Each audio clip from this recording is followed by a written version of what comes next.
Hey guys, how y'all doing? I'm here to give you guys my final recap, my final thoughts of RWBY Volume 4, Chapter 12, or Episode 12, whichever one fits for you. This chapter right here, I gotta say, it must be really pretty simple. Although, I look forward to see where it's gonna go in the future. And those of you who've been keeping up with certain news would know what to expect, which I will talk about and announce at the end. So if anything else, let's go. Let's get to started. Alright, we have to it that our team Junior or Ranger, whatever you want to call them, that's of course Jean, Noah, Ren, and RWBY. They all end up fighting that Grim that Ren and Nora had to face when they were little kids. A traumatizing experience. We all know that. Well, it looked like they actually are having an okay time with it. Eventually, they were actually having a hard time. And John, on the other hand, is trying to get Crow to safety. But Ren uses his semblance or power or whatever it is, to give Jean some cover or camouflage him, which is really somehow which is shown in this chapter or last couple of chapters or last chapter ago, because 2 chapters ago, because Ren had activated his power when he was a little kid, maybe through shock or something else, and John managed to get Crow to safety, and we have to it that John does use a newer version of a sword. That's like combining it with this scabbard or sheath and then turn it into a broadsword or something like that, or something heavier or stronger. Eventually, they do still get into trouble with this Grim, but when Ren was trying to fight this thing head on and is losing himself to his emotions such as anger, frustration, and rage, Nora snapped him out of it and says, "I'm not gonna lose you again, This is the last time I don't want anything like this to happen to you, because I don't want to lose you." And therefore, after looking at the knife that his father gave him, he decides to come to his senses and everyone work together, While RWBY takes care of while RWBY and Jean take care of the arms, Nora will take care of the horse, And Ren will finish the rest. Eventually, RWBY and Jean manage to pin every arm that has the ability to stretch and so forth, and they manage to defeat it. Although we have to it that Ren delivers the final blow. Although that thing screamed in his face, Ren was unfazed, dude. I'm like, my boy is like freaking crazy. And John, when he fought that Grim with his team, he actually showed a lot of courage, which I'm really glad about, such as cutting the legs of the horse, yada yada yada. And we have to it that of course, they did defeat it. Ren cuts off each arm and cuts off an ear or something, saying that one for my father, mother and father, one for everyone who died, and one for me. And he delivers the final blow, and it disintegrates into dust or smoke. And we have to it that finally defeating it and so forth. We have to it that Crow was looking like he was about to die, but eventually we have to it that some air balloons managed to pick them up somehow. They say they picked up maybe some signal or some heavy action that happened in Kuroyuri or something, And we have to it that Crow does make it. He's alive, thank goodness, and he got patched up and healed up. Because honestly, it'd be really upsetting for him to die in this volume because it's too early for him. He was introduced in Volume 3, and if he were to die in Volume 4, which that didn't happen because he's patched up and healed, then it will all just go down the garbage drain because it's too early for him to die. Just saying. Eventually, RWBY decides to write a letter to Yang, while we get to see every other character making their move, such as Blake getting ready to go to Mistral possibly, and Weiss is taking a cargo plane or cargo air balloon to Mistral as far as she can. Yang, on the other hand, makes it is making her location to Mistral, even though like when she sees Kuroyuri crossed out by bandits and so forth.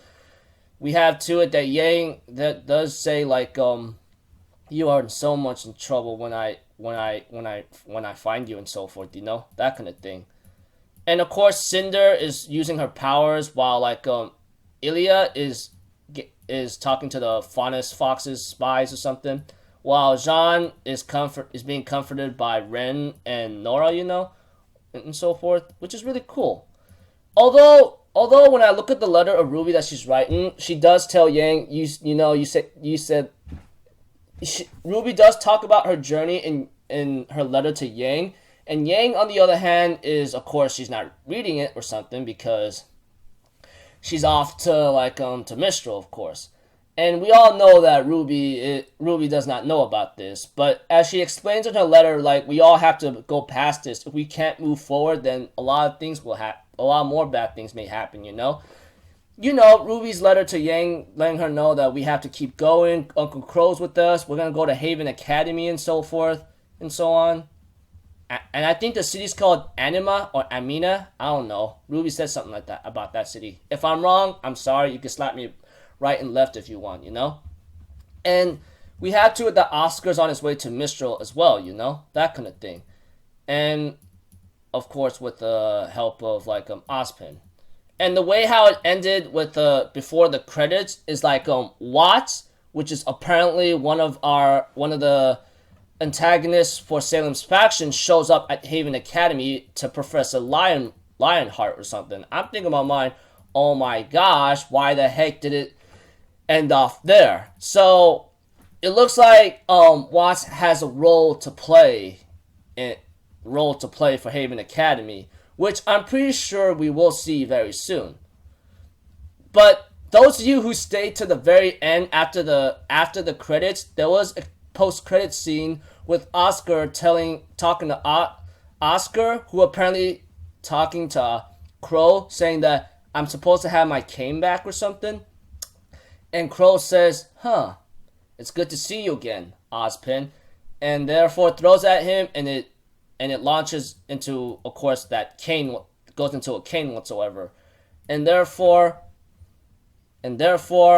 ends off there, which is pretty cool because it looks like to me hope is not all lost, and the way how it ended shows that there's an open ending. And like I said, there was an announcement I like to make for for RWBY. Apparently, if you've been reading or always want to catch up some news about RWBY or something, Volume 5 is most likely to be released this year at fall 2017. So it looks like to me it's not the end of RWBY yet, which is good because because this is all good, you know. And of course, the way how it's developed and so forth, there's no way a Volume 4 would end. There's no way Volume 4 would just end there. Volume 5 is on the way, people. But the only sad thing is we have to wait 8 more months. Or possibly more. No, I'm pretty sure eight more months. Around either September to October at most of this year. But I really look forward to to Volume 5 because there's a lot of things I need to see in Volume 5. Haven Academy, of course, the reunion with Team RWBY, and possibly a crazy showdown possibly. I don't know.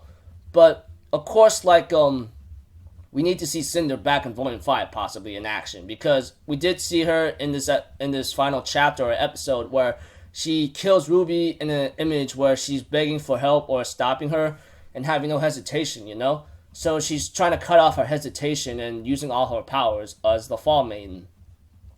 So, yeah. So, I'm pretty sure all you guys are going to be waiting and wanting to hear my final thoughts and what I think of Volume 4. Volume 4 was a really good ride, you know? I actually really enjoyed it because the amount of information and development for Team RWBY, especially our other characters that are very important to the story of RWBY, along with their roles, you know? They became very important to the very end, seeing how they're gonna have a role to play, you know? And Oscar, man, looks like he's gonna have a role to play too, with Ozpin within him as one person. So, as I said long time ago about Ozpin's power, it has to do with something with his soul, possibly. I don't know, but whatever the case may be, I look forward to like him having a certain role to play in the future of RWBY, and especially when it comes to Volume 5, because like we all know Ozpin's important and so forth, along with like these other characters, Team RWBY, John, of course, many others, etc. Especially Salem's faction, seeing how like Professor Watts is there. I'm pretty sure Tyrion's gonna come back, and that big muscle man Hazel and Cinder's faction, the White Fang. I'm really surprised and sad to see that we didn't see Adam at all in this episode or in in Volume 4, but that's okay too. But enough of that. Again, I'm pretty sure all you guys are thinking right now and saying, what are your final thoughts? I think it was pretty good. Not as maybe as good as Volume 3, because Volume 3 became a total game changer. But Volume 4 does make up a little bit more better than Volume 3 about character development for Yang, Weiss, Blake, Ruby, John, the other important side characters, and the big amount of information that is really related to the RWBY universe, you know, especially its religion of the two deity brothers and the Grimm and Salem's faction, etc. So, what would be my score? It's a very tough one. I'm thinking I'm gonna stick to maybe a solid 9. Maybe out of my enjoyment and the amount of information, how much I liked it and so forth and so on. But I think that's about it. I think Volume 4 is fun, but not as great, but not as equal to Volume 3, because Volume 3 was the total game changer of the entire RWBY universe. And Volume 4 was good too. Don't deny me. I liked it. It had a lot of it had good development for our characters. Our main characters, along with our other side characters possibly, and the amount of information given to every RWBY audience there is, you know, which is very important to the very end. So, yeah, 9 out of 10. I still loved it, you know. I really enjoyed it from the very beginning to the end, watching it with someone I love, you know, with my niece and possibly many other people. It was really, really fun to the very end. But sad to see to it that I'm going to have to wait 8 more months. 8 more months until Volume 5 comes out. So, yeah. I look forward to Volume 5, which is going to be 8-month wait or something. Possibly 9 months, but I think only 8 months. So, until then, I'll see you guys in my next video. So, I am Alpha Zero. Have a good day, and I really hope to all you RWBY fans enjoyed the volume as much as I did, along with its info, character development, etc. So until then, you may not see another RWBY video until 8 months has passed, alright? Peace out, bye-bye, toot-toot-doo, and see you all next time in 8 months for the next RWBY recap and first impressions of Volume 5, Chapter or Episode 1. Doo!